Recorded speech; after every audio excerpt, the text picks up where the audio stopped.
Yes, तो देखिए everybody, मैंने लास्ट आपको जो सब्स्टिट्यूशन मेथड समझाया था, उस मेथड में मैंने आपको कुछ क्वेश्चंस वगैरह जो है दिए थे जो ट्राई करने के लिए। उन क्वेश्चंस को आई होप जैसे कि आपने क्वेश्चन जो सॉल्व किए होंगे, तो एक बार मैं उनका जो है सॉल्यूशन आपको सारा बता देता हूँ कि जो आपने क्वेश्चन किए हैं वो राइट है या रॉन्ग है। जैसे मैं फर्स्ट क्वेश्चन ले रहा हूँ, फर्स्ट क्वेश्चन है अपना 2x plus y are equals to 30, 5x minus 3y are equals to 16। तो इस क्वेश्चन को ट्राई करते हैं और देखते हैं कि जो सॉल्यूशन आपने निकाला है वो राइट है या रॉन्ग है। 2x plus y are equals to 30 and 5x minus 3y are equals to 16। तो अब क्या करते हैं स्टूडेंट, सब्स्टिट्यूशन मेथड में मैंने आपको बताया था कि कोई भी एक पेयर जो इक्वेशन मतलब एक पेयर जो है इक्वेशन का, उसमें से किसी की भी वैल्यू, वेदर आप x की निकाल सकते हैं और y की निकाल सकते हैं, तो a की वैल्यू निकाल करके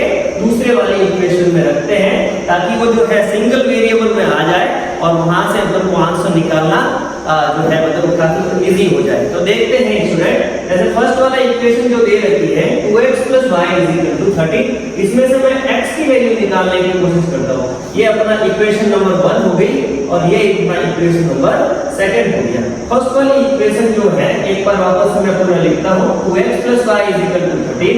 इस वाली इक्वेशन से स्टूडेंट मुझे x की वैल्यू निकालनी है, तो बाकी सारी ही जो वैल्यू है उसको ट्रांसमिट करके इक्वल के उस साइड में भेजेंगे। जैसे कि 2x आर इक्वल्स टू 30 और ये प्लस का y है जो इस साइड में चला जाएगा तो माइनस का y बन गया। यानी कि अभी हमारे पास हो गया 2x are equals to 30 minus y।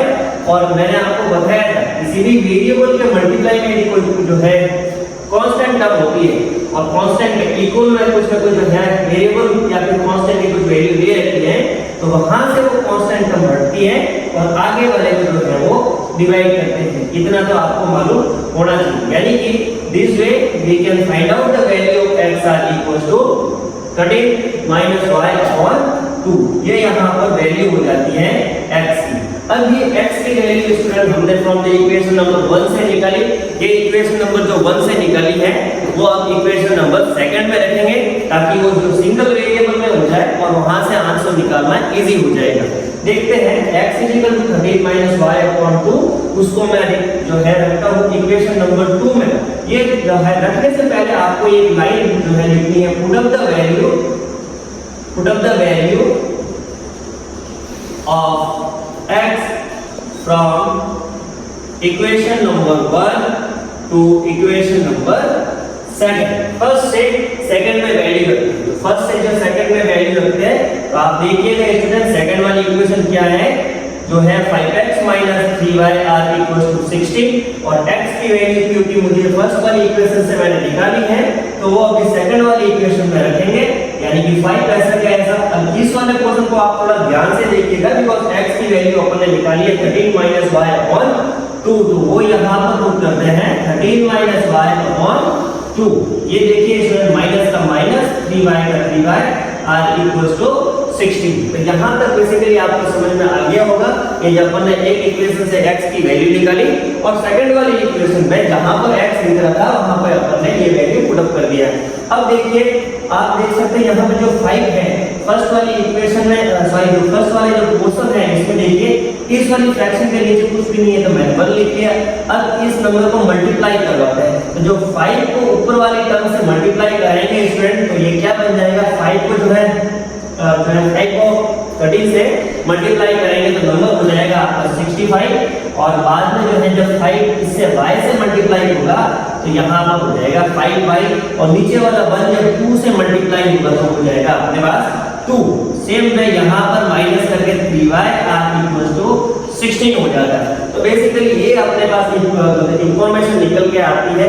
अब देखिए स्टूडेंट ये वाला वैल्यू जो है वो फ्रैक्शन फॉर्मेट में, जबकि ये वाला और ये वाला फ्रैक्शन फॉर्मेट में नहीं है। तो बाकी जो वैल्यू फ्रैक्शन फॉर्मेट में नहीं है उनको भी आप फ्रैक्शन में कर सकते हैं। कैसे कर सकते हैं, नीचे 1 लिख लीजिए, यहाँ पर भी 1 लिख लीजिए। Now you can take the LCM from this equation, this portion from this portion and this portion.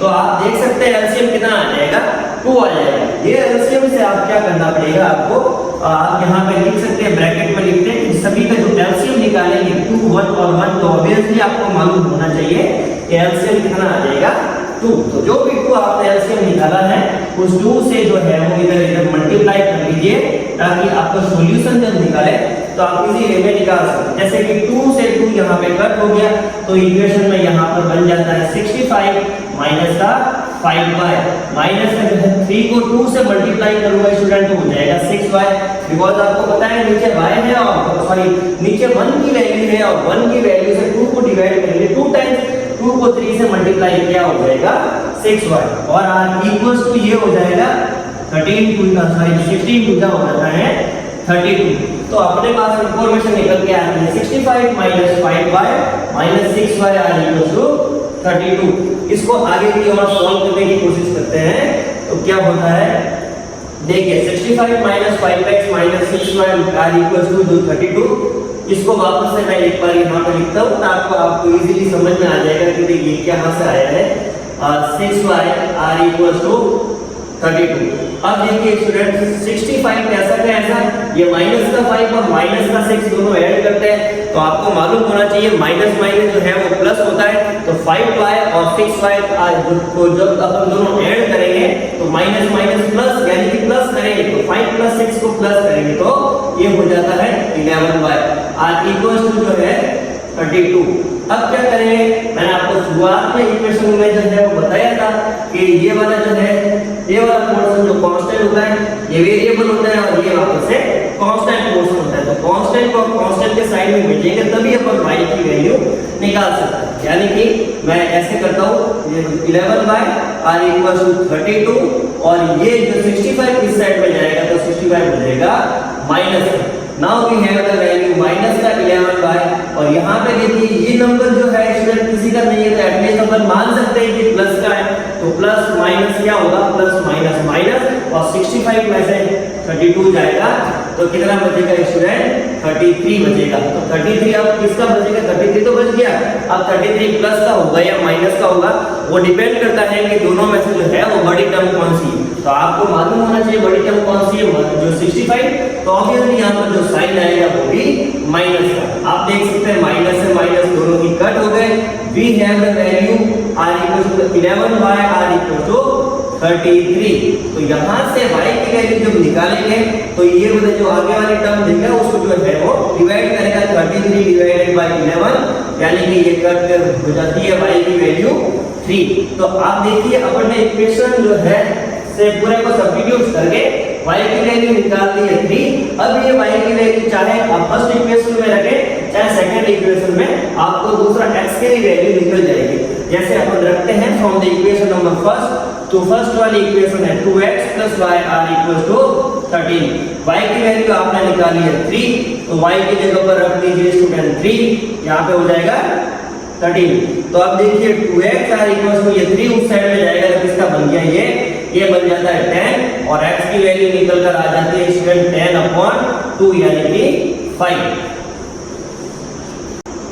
Yes, तो इसके बाद में फर्स्ट क्वेश्चन के बाद में जो सेकंड क्वेश्चन अपन लेते हैं 0 जो है 0.4x + 0.3y r = 1.7 and 0.7x - 0.2y r = 0.8। इसको सॉल्व करने की कोशिश करते हैं। तो इक्वेशन एक बार मैं पूरा लिख लेता हूँ, 0.4x + 0.3y r = 1.7 और सेकंड वाला इसका पोर्शन है 0.7x - 0.2y r = 0.8। ये इक्वेशन होती है। तो आपको जो है बताया है सब्स्टिट्यूशन से ही सॉल्व करना है। तो सब्स्टिट्यूशन से जो है वो सॉल्व करते हैं, एक बार वापस से बता देता हूँ सब्स्टिट्यूशन से कैसे सॉल्व करते हैं। एक इक्वेशन से x की या y की वैल्यू निकालें और वो दूसरे वाले जो है वो पेयर में रखेंगे तो वो आपका आंसर निकल जाएगा। जैसे कि 0.4x + 0.3y r = 1.7 वाली इक्वेशन से मैं x की वैल्यू निकालने की कोशिश करता हूँ, यानी कि 0.4x + 0.3y r = 1.7। तो उससे x की वैल्यू किसे जो है जब भी निकालनी है तो आपको y की वैल्यू को दूसरे साइड में देनी पड़ेगी, यानी कि 0.4x r = 1.7 ये माइनस का हो जाएगा 0.3y। इस इक्वेशन से जब आप x की वैल्यू निकालेंगे तो x का जो भी मल्टीपल्स है जो मल्टीप्लाई मल्टीप्लाई वाला नंबर है जो कोएफिशिएंट फॉर्म में लिखा गया है वो क्या करेगा, अगले वाली टर्म को डिवाइड करता है। तो यानी कि x की वैल्यू निकलकर आ जाती है 1.7 माइनस 0.3y डिवाइडेड बाई क्या हो जाता है स्टूडेंट 0.4। इससे अपन को x की वैल्यू सामने आ गई है, x की वैल्यू निकली। अब ये x की वैल्यू निकल तो गई है लेकिन x की वैल्यू y के फॉर्मेट में, यानी कि जब तक y की वैल्यू आपको पता नहीं होगी आप x की वैल्यू जो है वो न्यूमेरिकल फॉर्म में निकाल ही नहीं सकते। तो इसको आप दे दीजिए अभी इक्वेशन नंबर 1। अब इक्वेशन नंबर 1 आपने जो निकाली है या फिर स्टूडेंट इसको दे देते हैं अपन इक्वेशन नंबर 1, ये 2 ले लिया और इसको दे दीजिए इक्वेशन नंबर 3। जैसा भी आपको सूटेबल लगे तो आप उसको मार्किंग कर सकते हैं, नो प्रॉब्लम, इसका कोई भी इशू नहीं है। तो यहाँ से आप देख सकते हैं पुट अप द वैल्यू, ऐसे आपको लिखना है जरूर ताकि एग्जामिनर को मालूम पड़े कि जब आप क्वेश्चन कर रहे हैं तो प्रॉपर वे में क्वेश्चन को सॉल्व कर रहे हैं।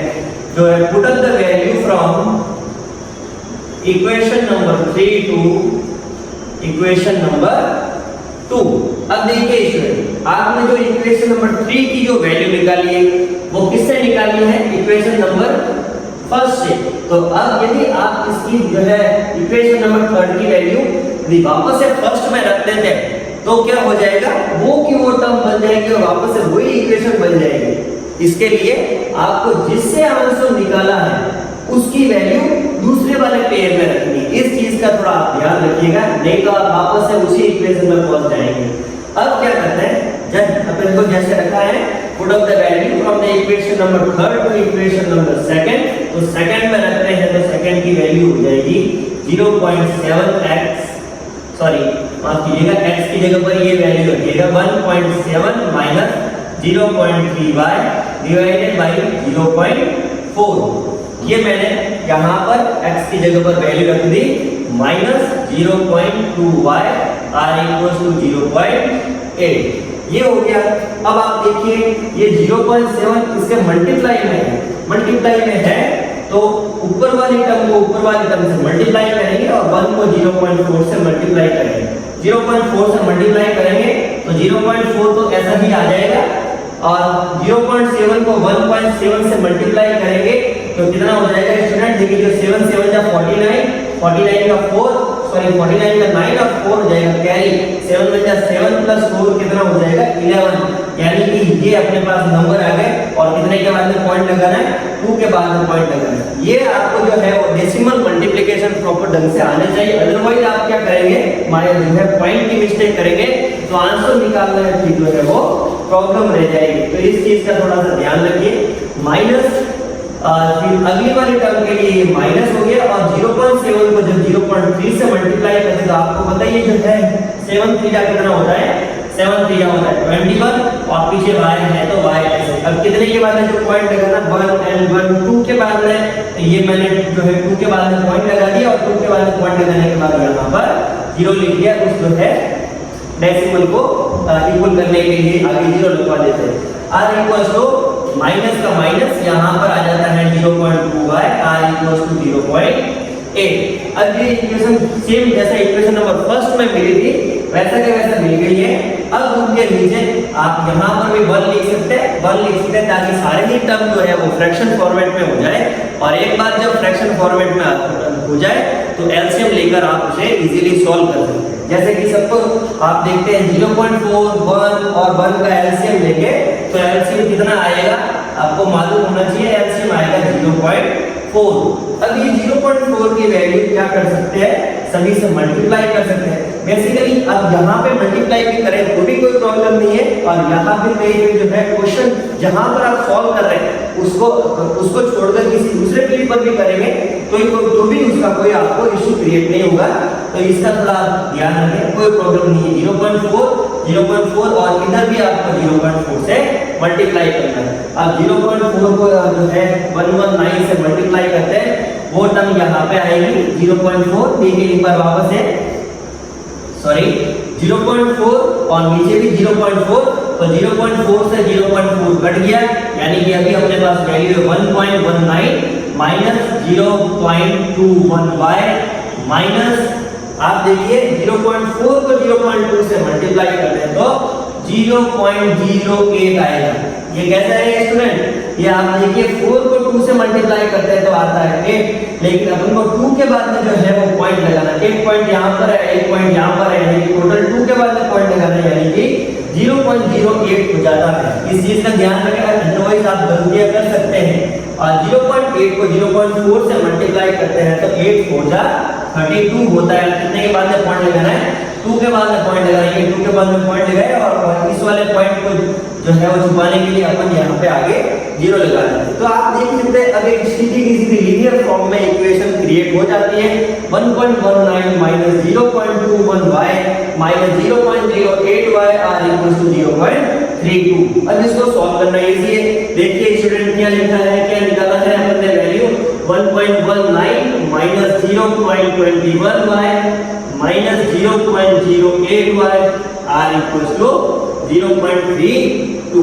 ये जो वैल्यू निकल कर आती है। अब आप देखिए इसमें y वैल्यू देखिए, इसके भी आगे माइनस है, इसके भी आगे माइनस है, तो y वैल्यू क्या हो जाती है, दोनों ही माइनस माइनस टर्म में, इसका मतलब क्या हो जाएगा, माइनस माइनस प्लस करना है। तो प्लस करेंगे तो क्या हो जाएगा, देखिए ये माइनस माइनस प्लस, तो साइन तो माइनस का ही रहेगा स्टूडेंट, साइन क्यों माइनस का रहेगा, बिकॉज दोनों ही टर्म के आगे वो वाला जो साइन लेना है जो टर्म जो है दोनों में से बड़ी होती है।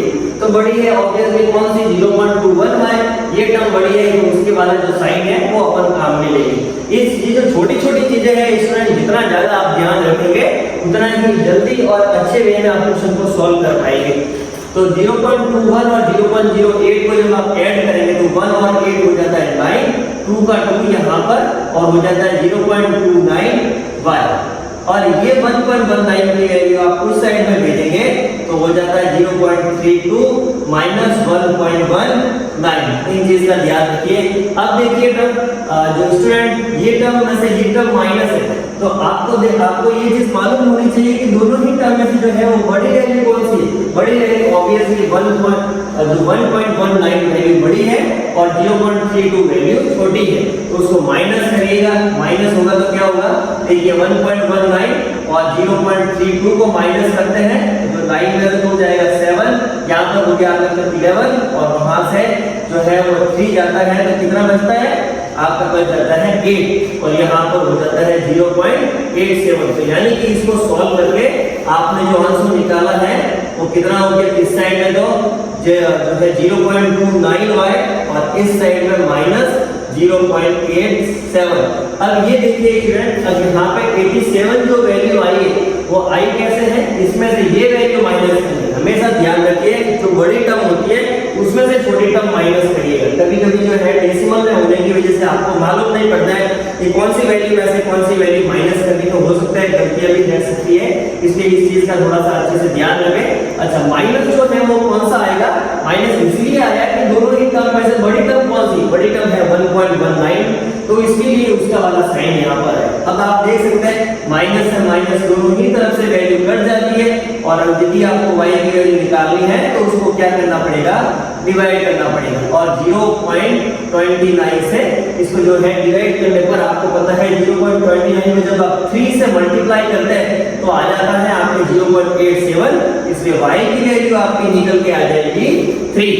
तो अब यहाँ से जब आपने एक बार y की वैल्यू निकाल दी है तो x की वैल्यू निकालना इजी है। किसमें रखेंगे student, whether you can put up the value of y from the equation number 1 or you can put up the value in the equation number 2, दोनों में ही किसी में भी रखने पर आपको आंसर निकल के आ जाएगा। जैसे कि y की वैल्यू मैं किसी भी इक्वेशन जैसे कि फर्स्ट वाली इक्वेशन में ही रख लेता हूं, तो 0.4x plus 0.3y i equals to 1.7। y की वैल्यू आपने निकाली है 3, तो y की वैल्यू 3 निकाली है तो y से इसको मल्टीप्लाई करवा लीजिए, y की वैल्यू है 3 तो 1.7 हो गया, 0.4x प्लस और जो है 3 को 3 से मल्टीप्लाई करेंगे स्टूडेंट 9 और 1 के बाद में पॉइंट लगाएंगे, पॉइंट इस पॉइंट पर रखने के लिए आगे आपको 0 लगाना जरूरी है, ठीक है स्टूडेंट, नहीं तो ये मिस हो जाएगा, मालूम नहीं पड़ेगा पॉइंट है या नहीं। r equals to 1.7। अब ये प्लस की वैल्यू इस साइड में चली जाएगी तो क्या बचेगा, जो है 0.4x r equals to 1.7 minus 0.9। अब जब 17 में से जो है वो 9 जाता है तो कितनी वैल्यू बचती है स्टूडेंट, 1 और जो 7 जो है वो टोटल आपको 8 वैल्यू बच जाती है। तो यानी कि दोनों ही माइनस करेंगे तो 0.8 बचता है। तो 0.8 बचता है। अब x की वैल्यू निकालने के लिए आगे वाले टर्म इसको डिवाइड करेगा और डिवाइड करेगा तो you can see the value of the x will be 2. So this way we can find out the value of y are equals to 3 and the value of x will be 2.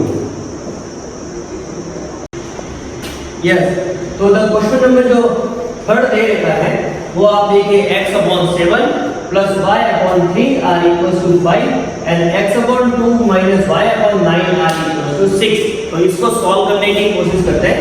बहुत easy है student, इसमें कोई भी hardness कोई है नहीं। इसमें आप ट्राई करते हैं तो मुझे मालूम है कि आप इसका आंसर निकाल लेंगे। देखिए क्या हो जाता है x/2।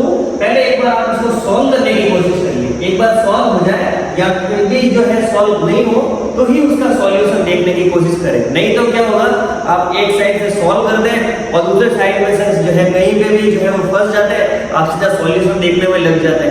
उससे फिर क्या होता है, आपकी मतलब जो है वो एफिशिएंसी इतनी बढ़ नहीं पाती है। फिर एक समय ऐसा आएगा कि आप थक जाएंगे, आप देखेंगे कि भाई मैथ में इंटरेस्ट नहीं आ रहा है।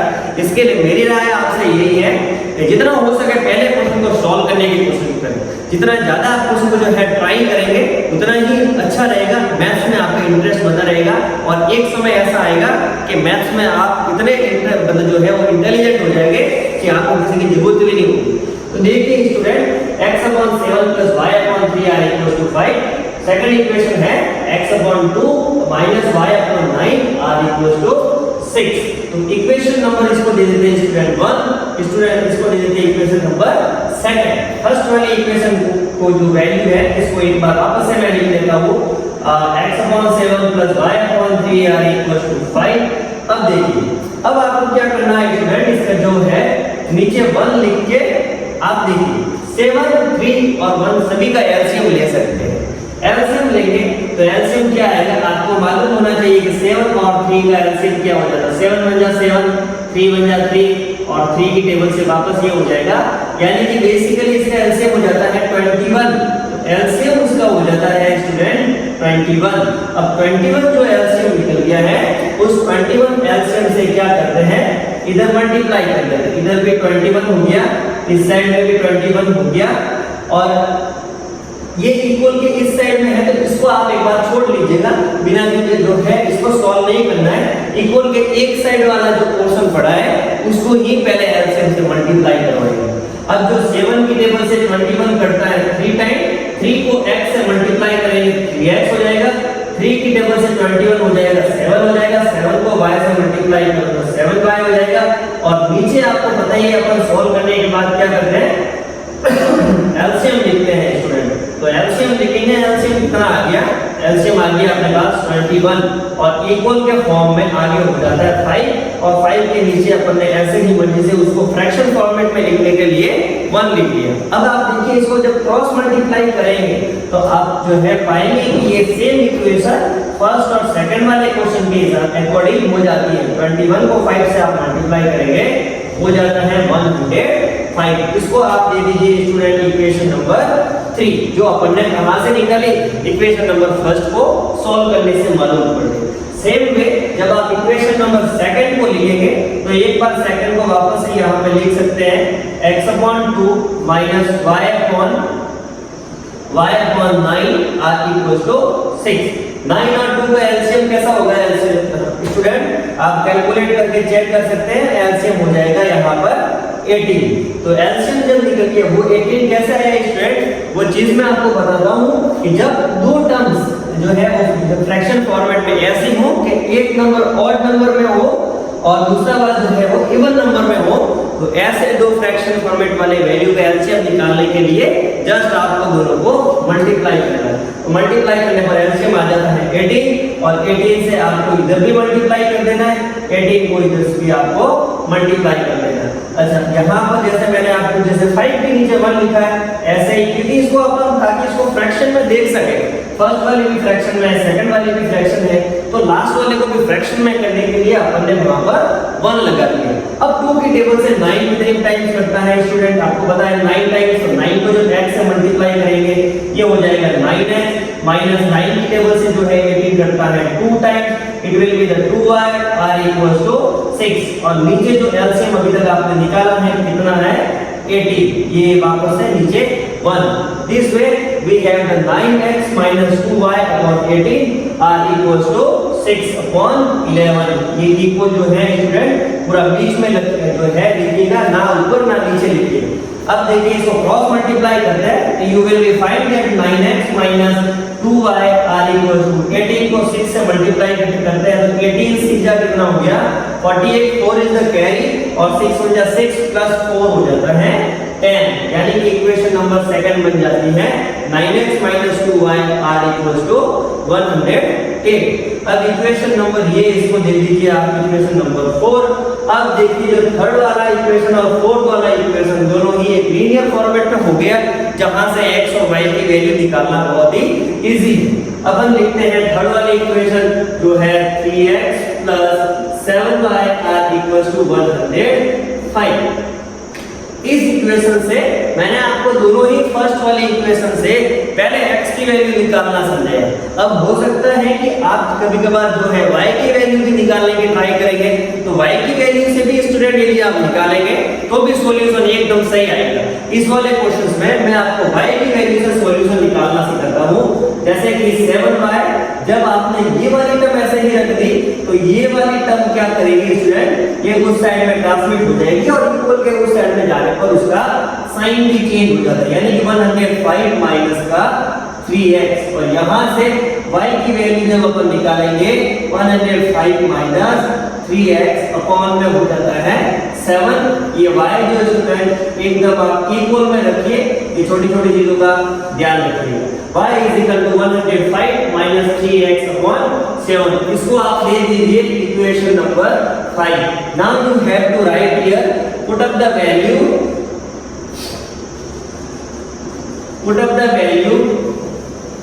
from equation number 5 to equation number, या तो 4 में रख सकते हैं या फिर जो है इसे थर्ड वाले में रख नहीं सकते, बिकॉज़ जो थर्ड वाली वैल्यू से ही आपने y की वैल्यू निकाली है। तो इक्वेशन नंबर जो आपको लिखना है, put up the value from equation number 5 to equation number 4। Equation number 4 में जब आप रखते हैं तो इक्वेशन नंबर 4 क्या है, एक बार वापस से लिख लेते हैं। 9x minus 2y r equals to 108। y की वैल्यू अपन यहाँ पे रखते हैं तो ये 2, और ये यहाँ पर जब आप y की वैल्यू रखते हैं 105 minus 3x upon 7 r equals to 108। इसको सॉल्व करके आप x की वैल्यू निकाल सकते हैं। कैसे कि 9 को x से किया तो ये 9x हो गया, 2 को 105 से मल्टीप्लाई करेंगे तो एक चीज का ध्यान रखिए स्टूडेंट, यहाँ पर माइनस ब्रैकेट के बाद दे रखा है, तो जब भी ब्रैकेट के बाद माइनस हो तो ब्रैकेट जैसे ही ओपन करेंगे उसके अंदर वाले जो भी नंबर्स हैं उनके साइन सारे के सारे चेंज हो जाते हैं। तो सबसे पहले -2 को जब 105 से मल्टीप्लाई करेगा तो क्या जो है कितना होता है, जो 5 टू द 10, 10 का 0, 1 इज द कैरी, और 10 टू द 20 प्लस 1 21। अब देखिए इसके आगे माइनस आ गया, बिकॉज़ यहाँ पे था आपके पास पहले प्लस, और प्लस जब जो है माइनस से मल्टीप्लाई करेगा तो plus minus minus, same way ये माइनस माइनस दोनों ही हो जाता है प्लस, और 2 को 3 से मल्टीप्लाई करेंगे तो हो जाता है 6x, और इसके नीचे आप लिखना है 7, बिकॉज़ जो है 7 तो फ्रैक्शन में दे रखा है, r equals to 108। अब देखिए स्टूडेंट, ये है आपके पास 9x minus 210 plus 6x। अब थोड़ा सा ध्यान रखिए, मैंने भी यहाँ पर मुझे भी 9 जो है पूरा यहाँ पे लिखना है, बिकॉज ये फ्रैक्शन फॉर्मेट में दे रखी है और ये वैल्यू फ्रैक्शन फॉर्मेट के साथ में अटैचमेंट है। तो अब क्या करेंगे स्टूडेंट, अब इस नंबर के नीचे मैं लिख लेता हूँ 1 और इसके भी नीचे लिख लेता हूँ 1, ताकि सारी ही वैल्यू जो है वो फ्रैक्शन में निकल सके। अब फ्रैक्शन में होने के बाद में आपको 1 और 7 का एलसीएम लेंगे तो एलसीएम कितना आएगा, एलसीएम आएगा स्टूडेंट 7। अब 7 से मल्टीप्लाई करिए, इधर भी 7 से इधर भी 7 से मल्टीप्लाई करेंगे तो जो है 7 9 में कितना होता है 7 9 आपको होता है 63, 7 9 का 63, तो 63x माइनस यहाँ से 7 से 7 कट हो जाता है स्टूडेंट, तो 210 प्लस 6x और नीचे जो एलसीएम आपने निकाला है 7 r इक्वल टू 108 को, और ये वैल्यू यहाँ पर हो जाती है फ्रैक्शन फॉर्मेट में। यस, तो यहाँ पे आप देख सकते हैं जो है वैल्यू दे सकते हैं 63x minus 210 plus 6x upon 7 r equal to 108 upon 1। इसको मैं यहाँ पर आगे सॉल्यूशन कैलकुलेट करने की कोशिश करते हैं। तो आप देखिएगा वैल्यू है अपने पास 63। एक चीज और आप देख लीजिए, अब क्या करेंगे अपन यहाँ पे जो है वो क्रॉस मल्टीप्लाई करते हैं। ये 7 की वैल्यू इस साइड में इससे मल्टीप्लाई होगी और 1 की वैल्यू इस साइड में मल्टीप्लाई होगी। तो आपको पता है कि जब 1 की वैल्यू किसी भी नंबर से मल्टीप्लाई होती है उसमें कोई चेंजेस नहीं होता है। तो बेसिकली अपने पास ये वाली वैल्यू वहां पर ऐसे की ऐसे लिखनी है और इस साइड में जो लिखनी है वो 7 को 108 से मल्टीप्लाई करने के बाद में लिखनी है। यानी कि अपने पास वैल्यू जो हो जाती है 63x minus 210 plus 6x r equal to 7 को 108 से मल्टीप्लाई करना है वो अपन को इस साइड में। ये चीज हो गई स्टूडेंट। अब आप देख सकते हैं 63 और 6x, ये भी जो है ये भी x की वैल्यू है, ये भी x की वैल्यू है और दोनों ही वैल्यू किसमें है, प्लस में दे रही है। ये भी प्लस में और ये भी प्लस में, तो 63 प्लस 6 दोनों ही प्लस प्लस, यानी कि आंसर भी आपका प्लस में निकलेगा और आपका ऑपरेशन भी इसका प्लस करना है। 63 प्लस 6 हो जाता है 69, तो 69x और यहाँ पर 210 r इक्वल टू 108 को जब आप 7 से मल्टीप्लाई करते हैं तो कितना होगा देखिए इसमें 7 8 का 56 5 हो गया और जो 7 को 0 से मल्टीप्लाई करूंगा 0 और यहाँ पर नीचे 5 का 5, 7 को 1 से मल्टीप्लाई करते हैं तो 756। अब 756 को माइनस का 210 जब उस साइड में भेजेंगे तो ये आपकी इक्वेशन बन जाएगी 69 है r इक्वल टू 756 प्लस का 210। अब यहाँ पर 69x दोनों को आपको ऐड करना पड़ेगा। 6 को 0 से ऐड करेंगे तो 6 होगा, 5 को 1 से ऐड करेंगे तो 6 होगा, 7 को 2 से मल्टीप्लाई करते हैं तो 7 प्लस 2 हो जाता है अपने पास 9। यानी कि x की वैल्यू निकालनी है, यानी कि कितना हो जाएगा 966 को 60 जो है 9 से डिवाइड करते हैं। देखिए स्टूडेंट 69 से जब आप इसको डिवाइड करेंगे तो क्या आंसर निकल कर आता है 966, तो 966 यस। तो देखिए स्टूडेंट जो है अपने पास x की वैल्यू निकल कर आ जाती है 966 और डिवाइडेड बाय 69। 69 से इसको डिवाइड करते हैं तो आपकी वैल्यू निकल कर आ जाती है x की 40। कैलकुलेट करने के लिए जो है इसको डिवाइड भी कर सकते हैं। देखिए आपको और फॉर्मेशन के लिए मैं एक बार जो है वो डिवाइड करके ही पूरा बता देता हूँ। अपन को जो है 69 से 966 को डिवाइड करना है तो आप कैसे करेंगे, फर्स्ट वाला अपना जो है वो डिवाइजर नंबर 2 टर्म्स में है तो अपना जो है वो डिविडेंड भी कितने टर्म्स तक लेंगे आप, 2 टर्म तक लेंगे। और 69 आप 1 टाइम्स ही बोल सकते हैं बिकॉज 69 की टेबल जो है 2 टाइम्स बोलेंगे तो वो वैल्यू 96 से जो है वो आगे चली जाएगी। तो अपन को एक टाइम ही लेना है, यानी कि 69 जब 1 टाइम्स बोलेंगे तो यहाँ पे 69 होगा और 69 को माइनस करेंगे तो 16 में से जो है वो 9 गया तो बच जाता है अपने पास कितना बच जाता है स्टूडेंट, जो है वो 7 बच जाता है। अब जो है 7 बचने के बाद में जो 16 में से 9 गए यहाँ पर 7 और यहाँ पर अपने पास जो है वैल्यू बन जाती है 8 और 8 में से 2 चला जाने के बाद में 8 में से 2 जाने के बाद में यहाँ पे 2 बच जाता है और यहाँ पे जो है वो 6 बच जाता है। अब अपने पास में वैल्यू हो गई है जो है वो 276 और 276 को 69 की टेबल से 4 टाइम्स मल्टीप्लाई करने पर जो है कितना आता है देखिए आप 9 4 जा 36, 3 8 जा कैरी 4 6 जा 24 प्लस 3 हो जाता है 276। यानी कि आपको 4 टाइम्स मल्टीप्लाई करने पर 276 आंसर निकल जाता है। ये मैं आपको केवल जानकारी के लिए जो है वो बता देता हूँ। अब आगे आप देखिए x की वैल्यू जब आपने निकाल दी है तो x की वैल्यू आ गई 14, तो अब y की वैल्यू निकालने के लिए कोई भी इक्वेशन जो लीनियर फॉर्मेट में दे रखी है वो आप रख सकते हैं, y की वैल्यू निकल सकती है। आप चाहे x की वैल्यू फर्स्ट इक्वेशन में रखें, सेकंड में रखें, तो थर्ड में रखें, फोर्थ में रखें, वैल्यू आपको y की निकल जाएगी बेसिकली बिकॉज क्योंकि फर्स्ट वाली इक्वेशन से ही अपन ने मॉडिफाई करके आपने इक्वेशन नंबर जो है वो थर्ड निकाल लिए और इक्वेशन नंबर सेकंड को मॉडिफाई करके आपने इक्वेशन नंबर 4 निकाली है।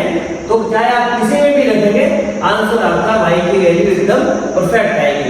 अपन चेक करते हैं जैसे कि इक्वेशन नंबर जो है वो थर्ड में रखकर मैं चेक करता हूँ।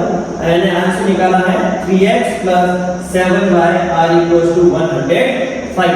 यहाँ पर x की वैल्यू निकाली है 14, तो 14 से क्या करेंगे स्टूडेंट, मल्टीप्लाई करते हैं x को प्लस का 7y = 105।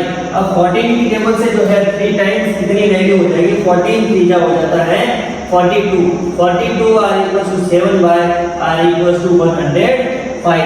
अब 105 के में जो है 42 की वैल्यू इस साइड में ट्रांसमिट करते हैं, यानी कि 7y = 105 - 42 आप देख सकते हैं जो 5 में से जो है 2 जाता है वैल्यू हो जाती है 3 और जो 10 में से 4 जाता है वैल्यू हो जाती है 63, यानी कि we have 7y = 63 and value of y = 63 divided by 7 की टेबल से ये कट हो जाएगा 9। now we have the value of x equals to 14 and the y की वैल्यू जो है वो 9 हो जाती है। तो आपने देखा कि किस तरह से आपने इस क्वेश्चन को सॉल्व किया है। एक बार वापस मैं आपको जल्दी से इसको एक्सप्लेन करके दे देता हूँ। क्या किया है आपने, x/7 + y/3r = 5 इस इक्वेशन में ऐसा जो फ्रैक्शन फॉर्मेट में दे रखी होती है तो आपको नीचे वाली टर्म का क्या लेना है, एलसीएम लेना है। एक बार आप जब एलसीएम ले लेते, एलसीएम हो गया 21 से मल्टीप्लाई कर लीजिए, जो 7 की टेबल से जो है 3 टाइम्स होगा 3x हो गया इस साइड में और इस साइड में जो है वो 7y हो गया। r = नीचे अपन एलसीएम लिखते हैं 21, r = जो है 5/1। उसके बाद में आपने क्या किया, क्रॉस मल्टीप्लिकेशन किया। क्रॉस मल्टीप्लिकेशन करने से 21 को 5 से किया 105, इस साइड में 3x + 7y = 105। ये हो जाता है इक्वेशन फर्स्ट का मॉडिफिकेशन। अभी जो है इक्वेशन नंबर सेकंड का मॉडिफिकेशन करते हैं तो इसमें क्या करेंगे, उसमें भी अपन एलसीएम लेंगे 2 और 9 का। एलसीएम आ गया 18 और 18 से जब मल्टीप्लाई करके वैल्यू निकालेंगे तो 9x - 2y = 108। जैसा ही आपने जो है इक्वेशन नंबर जो है थर्ड को निकालने में किया है वैसा ही 4 वाली इक्वेशन को निकालने के लिए करेंगे। फिर आगे जब हम इसको सॉल्व करके दोनों की इक्वेशन एक बार बन जाए तो उसमें से किसी से भी y की वैल्यू निकाल करके या फिर x की वैल्यू निकाल करके दूसरे वाले इक्वेशन में रख लीजिए, जिससे आपको x की वैल्यू मालूम पड़ जाएगी। इसको पूरे को सॉल्व किया, x की वैल्यू 14 आ गई और एक बार x की वैल्यू जो है वो न्यूमेरिकल फॉर्मेट में निकल जाएगा स्टूडेंट, उसके बाद में y की वैल्यू भी निकालना बहुत ही आसान है। This way we can say that the x = 14 and y = yes. तो अभी तक जो है स्टूडेंट आपने देखा जो है सब्स्टिट्यूशन मेथड और जो है वो एलिमिनेशन मेथड दोनों को सॉल्व करके कैसे आपने x और y की वैल्यू निकाली है। अभी तीसरा वाला जो मेथड है वो है क्रॉस मल्टीप्लिकेशन मेथड। अब क्रॉस मल्टीप्लिकेशन मेथड में कैसे दो लीनियर पेयर को सॉल्व करते हैं, तो आप देखिएगा कोई भी लीनियर फॉर्मेशन जो अपन स्टैंडर्ड फॉर्म में लिख सकते हैं ax + by + cr = 0, ये स्टैंडर्ड फॉर्मेशन में लिखते हैं। अब अपन को क्या है उसके दो पेयर लेने हैं, इसलिए मैं फर्स्ट वाला जो पेयर है उसको ले लेता हूं a1x प्लस लिख सकते हैं b1y प्लस c1r = 0 और उसका जो है वो सेकंड पार्ट अपन लिख सकते हैं a2x plus b2y plus c2r = 0। ये कौन सा जो है मेथड है स्टूडेंट, ये वाला है क्रॉस मल्टीप्लिकेशन मेथड।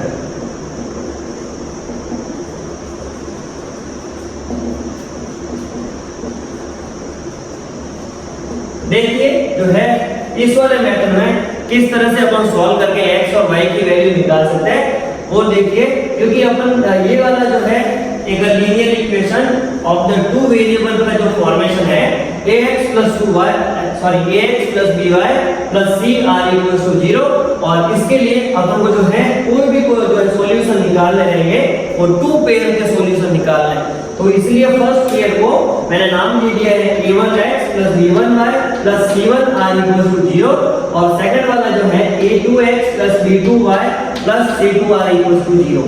सबसे पहले तो अपन क्या करेंगे क्रॉस मल्टीप्लिकेशन जो है मेथड के सॉल्यूशन निकालने के लिए जो अपन को फॉर्मूला चाहिए उस फॉर्मूले को जो है वो डिराइव करना सीखेंगे, क्योंकि हर समय के लिए आप फॉर्मूले को रट नहीं सकते। जब आपको फॉर्मूला बनाना आ जाएगा तो आप उससे जो है आंसर भी इजीली कैलकुलेट कर सकते हैं। तो इसको ध्यान रखिए कि अपन कैसे जो है क्रॉस मल्टीप्लिकेशन मेथड के लिए फॉर्मूला क्रिएट करते हैं। एग्जाम में एक या दो क्वेश्चन देंगे तो आपको रट के जाना नहीं है कि क्रॉस मल्टीप्लिकेशन मेथड के लिए ये होता है और वैल्यू रखनी है, क्योंकि ये थोड़ा सा क्रिटिकल रहेगा। इसलिए आप उसको जितना हो सके उतना जो है वो समझने की कोशिश करें। तो देखिए क्या करते हैं अपन, एक साइड में आप लिखिए x, दूसरे साइड में एक लिख लीजिए y और बिकॉज़ c की वैल्यू जो है कोई भी टर्म जो है वो कांस्टेंट होती है इसलिए आप उसको 1 लिख सकते हैं। ये लिखने के बाद में x के नीचे थोड़ी सी ऐसे लाइन करिए, इसको भी y में और 1 की। अब थोड़ा सा अच्छे से ध्यान दीजिए स्टूडेंट कैसे मैं इसका जो है फॉर्मूला जो है वो डिराइव करते हैं। तो फर्स्ट आप देख सकते हैं कि x की वैल्यू जब निकालनी होती है तो x वाला कंटेंट को पूरा छुपा दीजिए and we have only the value of v1y plus c1 and v2y plus c2। अब ये जो वैल्यू है उसको आप उसके बदले जो y के कोएफिशिएंट और जो कांस्टेंट वैल्यू है उनको लिखने का जो है उनको सॉरी जो है आप लिखते हैं, जैसे कि v1 वैल्यू इधर, v2 वैल्यू उसके नीचे, सेम उसके आगे c1 और उसके नीचे जो है वो c2 वैल्यू रखते हैं। तो देखिए क्या लिखते हैं अपन, यहाँ पर v1 नीचे लिखेंगे v2, इस साइड में c1 और इस साइड में c2। थोड़ा सा मैं जो है वो गैप ले लेता हूँ, नहीं तो आपको समझ में नहीं आएगा कि ये y की वैल्यू है और ये x की वैल्यू है। तो ये y और ये 1। अब आपको जब y की वैल्यू लेनी है तो y वाले कंटेंट को छुपा दीजिए and you have first the value of c1 and c2, then put up the value here c1 and c2। अब c1 एंड c2 के बाद में आपको वापस से जो है वो आपको एंटी क्लॉकवाइज चलना है, न कि क्लॉकवाइज डायरेक्शन में। उसके बाद में ये वैल्यू, देन उसके बाद में फर्स्ट वाली वैल्यू, बिकॉज़ देखिए आपको y की वैल्यू जब आप छुपाएंगे तो y के जस्ट आगे के साइड में क्या है c1 और c2, उसके बाद में c1 और c2 के बाद में पीछे के साइड में वैल्यू हो जाती है a1 और a2।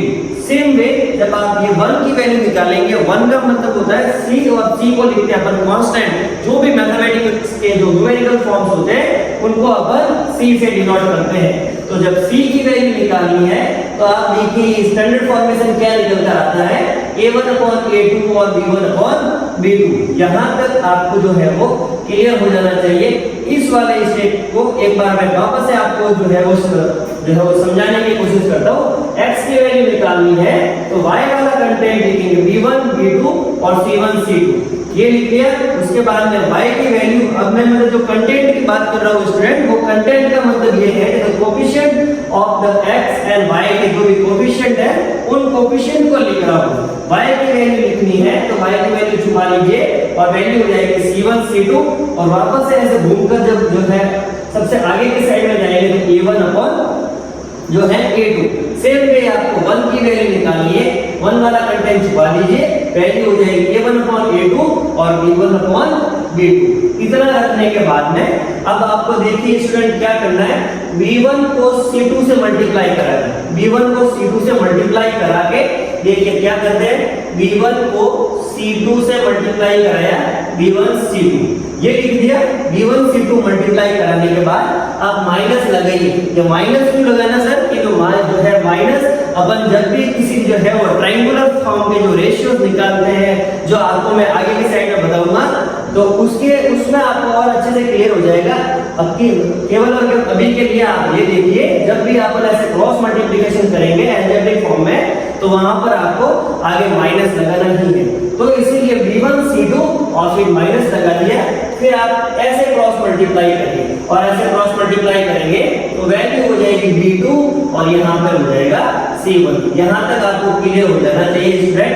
दूसरी y की वैल्यू जब अपन निकालेंगे तो कैसे होगा, C1 को A2 से मल्टीप्लाई करेंगे तो वैल्यू हो जाती है C1 A2, फिर माइनस और फिर जो है C2 को A1 से मल्टीप्लाई करेंगे तो हो जाएगा C2 और A1, यहाँ पर ये वैल्यू हो जाती है C2 A1। वैसा का वैसा और जो है 1 की वैल्यू निकालनी है तो 1 की वैल्यू ऐसे अपॉन जो है वो A1 अपॉन जो है सबसे पहले A1 और B2 को मल्टीप्लाई करेंगे तो A1 B2 और माइनस किससे करना है, माइनस लिख के A2 को B1 से मल्टीप्लाई करते हैं। यहाँ तक हो गया है। यानी कि देखिए स्टूडेंट एक बार वापस से मैं स्टैंडर्ड फॉर्मेशन, तो यहाँ पर जो है वैल्यू अपन ने जो निकाली है सबसे पहले x की, देन y की, फिर कांस्टेंट टर्म की। जब से सबसे पहले x की वैल्यू निकाली है तो x की मतलब जो कोएफिशिएंट है उनको नहीं लेना है, आगे y और कांस्टेंट को जो कोएफिशिएंट दे रखे हैं उनको लेना है। अपन सबसे पहले y के कोएफिशिएंट क्या दे रखे हैं, b1 अपॉन जो है b2 और c1 upon c2। Same way y का कंटेंट जब लिखेंगे तो उसके आगे वाले जो कोएफिशिएंट है वो लेने c1 अपॉन c2 और जब ऐसे घूम कर जाएंगे तो a1 upon a2। Same way first की वैल्यू निकालनी है यानी कि कांस्टेंट की वैल्यू निकालनी है तो बेसिकली हो जाएगा a1 upon a2 b1 upon b2। इस तरह से इसको लिखने के बाद में आपको ऐसे जो क्रॉस मल्टीप्लिकेशन करना है और जो है वो क्रॉस मल्टीप्लिकेशन करना कैसे है, आपको a1 वाली वैल्यू को जो b1 वाली वैल्यू को c2 वाली वैल्यू से मल्टीप्लाई करिए, देन जो है आपको b2 को c1 से करना है। ऐसे ही स्टैंडर्ड फॉर्म में आपको मल्टीप्लिकेशन करना है, यानी कि सबसे पहले आपको मल्टीप्लाई करना पड़ेगा b1 को c2 से और b2 को c1 से मल्टीप्लाई करना पड़ेगा। तो मल्टीप्लाई करने पर क्या वैल्यू हो जाती है, b1 c2 minus b2 c1 और सेम वे इसकी भी वैल्यू आपने यस। तो ये जो क्वेश्चंस अपन ने लिखे हैं उसको अपन को जो है वो इस वाले मेथड से सॉल्व करना है। सॉल्व करते हैं तो सबसे पहले एक बार वापस से इसको लिख लेते हैं। जैसे फर्स्ट वाला जो क्वेश्चन अपन लेते हैं 2x minus y are equals to 6 and x minus y are equals to 2। ये जो क्वेश्चंस हैं सबसे पहले आप क्वेश्चंस को इस फॉर्म में स्टैंडर्ड फॉर्म में लिखने की कोशिश करें। स्टैंडर्ड फॉर्म में लिखेंगे तो क्या होगा, सबसे पहले a1x यानी कि 2x की वैल्यू, ये आप दोनों ही इक्वेशन को मॉडिफिकेशन कर रहे हैं, फर्स्ट वाले को इधर सेकंड को इधर, 2x माइनस y और ये 6 की वैल्यू देखिए स्टूडेंट आपको उस साइड में देखनी है बिकॉज़ प्लस में पड़ा है c1 की वैल्यू, इसलिए ये 6 की वैल्यू इस साइड भेजेंगे तो ये माइनस का हो जाएगा। This way the value is the 2x minus y minus 6 are equals to 0 और दूसरा हो जाता है x minus y माइनस का 2 are equals to 0। ये दोनों इक्वेशन जो अपन ने फर्स्ट वाली इक्वेशन थी उसका जो है वो स्टैंडर्ड फॉर्मेशन लिख लिया। अब स्टैंडर्ड फॉर्मेशन लिखने के बाद में अब इनकी वैल्यू आप देखिए, सबसे पहले इसमें y का मान जो है यहाँ पर कोई कोएफिशिएंट नहीं दिया हुआ, यदि कुछ भी नहीं है तो आप यहाँ पर 1 लिख सकते हैं बिकॉज़ किसी भी नंबर का जो है वो 1 तो कोएफिशिएंट होता ही है, चाहे दूसरा कोएफिशिएंट कुछ दे नहीं रखा है तो आपको 1 तो लिखना ही है। This way 2x minus 1y minus 6 are equals to 0, 1x minus 1y minus 2 are equals to 0। इस क्वेश्चन को अपन जो है वो क्रॉस मल्टीप्लिकेशन मेथड से सॉल्व करने की कोशिश करते हैं। जैसे कि सबसे पहले x और y और यहाँ पर 1, तो x के नीचे आप देखिए स्टूडेंट सबसे पहले अपन ने क्या किया है, b1 c2 और c2 निकालने के लिए एक बार पहले आप a1 a2 b1 b2 और c1 c2 की वैल्यू को आइडेंटिफाई कर लीजिए। a1 की वैल्यू क्या है 2, b1 की वैल्यू क्या है -1 और c1 की वैल्यू क्या है -6। वो कैसे, ये देखिए स्टूडेंट, ये हो जाता है अपने पास a1, ये हो जाता है b1 और ये 1 होता है, ये होता है अपने c1। सेम वे ये वैल्यू a2, ये वैल्यू b2 और ये वैल्यू हो जाती है c2। तो आपने लिख लिया a = 2, b1 = -1 और c1 = -6। सेम वे a2 की जो वैल्यू है वो हो जाएगी 1, b2 की वैल्यू है वो -1, c2 की वैल्यू है वो -2। तो ये सब जो है सबके सब वैल्यू रखी है। अब आपको जो है इस वाले मेथड को अप्लाई करना है, यानी कि x के नीचे अपन लिखते हैं b1 c2 minus b2 c1, तो b1 c2 minus b2 c1, और फिर आगे y के नीचे रखते हैं c1 a2 minus c2 a1, और 1 के नीचे रखते हैं a1 b2 minus a2 b1।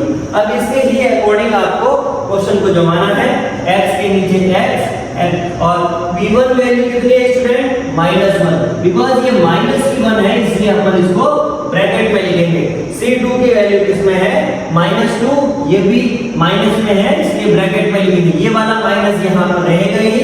b2 की वैल्यू है -1, तो b2 की वैल्यू यहाँ पे रख लिया -1, c1 की वैल्यू जो है वो -6। दिस वे आप देखिए जब भी माइनस की वैल्यू है, चाहे a1 a2 b1 b2 c1 c2 में से किसी के भी माइनस की वैल्यू है उसको आप ब्रैकेट में रखिएगा, नहीं तो आपको जो कंफ्यूजन हो जाएगा और आप जो है वो गलतियां कर लेंगे। तो इसलिए मैंने इनको जो है वो प्रॉपर वे में ब्रैकेट में लिखा है।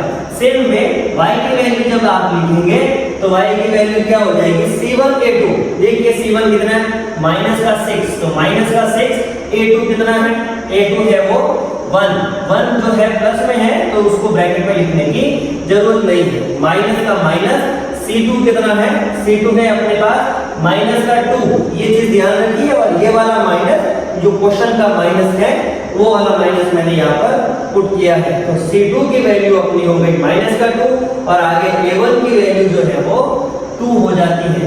तो ये मैंने y की वैल्यू लिख दी है और अब जो है मैं 1 की वैल्यू लिखता हूँ, तो 1 की वैल्यू के लिए a1 b2, a1 कितना है स्टूडेंट अपने पास में a1 है 2 और b2 की वैल्यू है वो -1, ये माइनस और b और जो है a2 की वैल्यू कितनी है, a2 की वैल्यू है 1 और b1 की वैल्यू कितनी है, b1 की वैल्यू -1।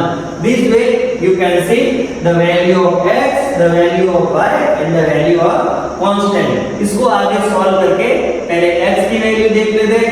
x की वैल्यू ये देखिए स्टूडेंट, ये क्या हो जाएगा माइनस माइनस प्लस और 1 को 2 से मल्टीप्लाई करेंगे तो 2, यानी कि बेसिकली किसका बन जाएगा ये 2 प्लस का।